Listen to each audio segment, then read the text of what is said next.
ZK permissionless identities. If you're trying to use your identity on chain, it doesn't matter now. You tap it, you scan it, you push your fingerprint to it, you kind of rely on a service or a company that acts as a kind of an attester to your identity. This dependency is kind of problematic because forget this kind of risk of collusion or a certain company going mad trying to take over the world. The problem that we already see is that such systems don't scale, especially under the regulatory pressure. So if somebody wants to just impose a ban on the system, they know exactly which hardware operator to go after. And we've seen it already in multiple cases across the world. To kind of solve this challenge, we had to go to the fundamentals of building the permissionless systems.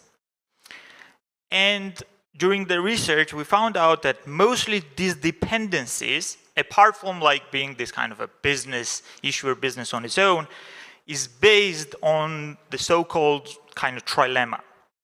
So in a fully decentralized environment, such as blockchains, you couldn't have two properties such as uniqueness and privacy at the same time. Because if you want to generate a nullifier and to make it verifiable, you need to push it on chain, you're losing the privacy. If you enable the client-side blinding of it, then the user is able to generate as many nullifiers and unique numbers as possible. And that means that you won't have a uniqueness for certain cases. So our solution to solve that was to kind of zoom out and create a shared ZK registry on chain.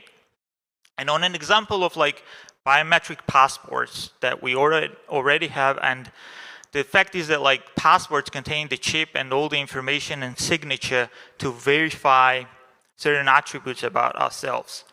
So with the passports, we can enable the client-side issuance using your phone, then forming a list of uniqueness hashes directly on chain, but as a concept introduces kind of a shared permissionless registry of unique identifiers.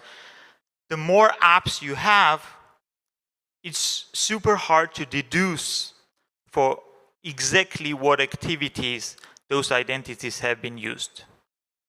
So more passports, more identities, more stuff you put within this registry, the privacy strengthens. So even if somebody has a copy, like a government has a copy of your passport, somebody gets on hold of it, all they can understand is that you registered in this vast, decentralized, permissionless registry, but never understand you came there to get your meme coins or vote against the regimes.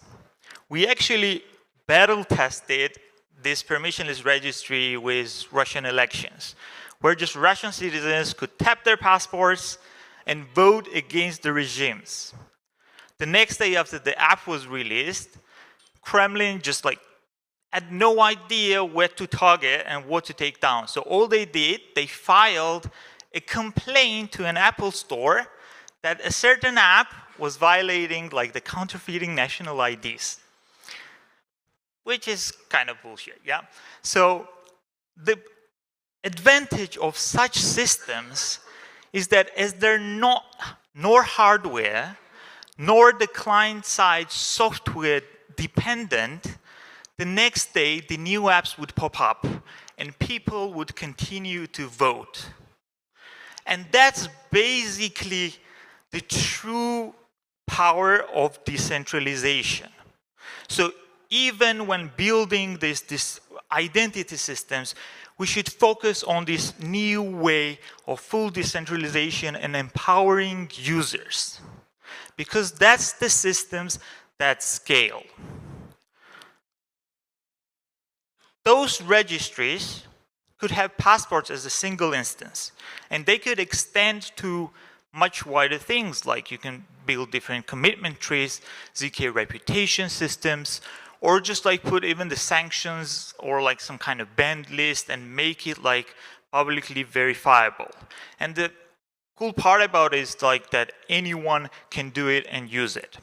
So as the next step, this idea of permissionless on-chain registries, we want to propose it as an ERC and are happy to like get the community feedback, engagement from all these people working in the identities. But the existing implementation of registry that is live and used by different countries, different applications, we will be bringing on Ethereum as a rollup. Because I believe this is the biggest alignment from a vision perspective. Because at a near future, everyone, just like using your phone, should run a node and secure it in a network, and the very same phone simultaneously should be managing your entire identity. Thank you.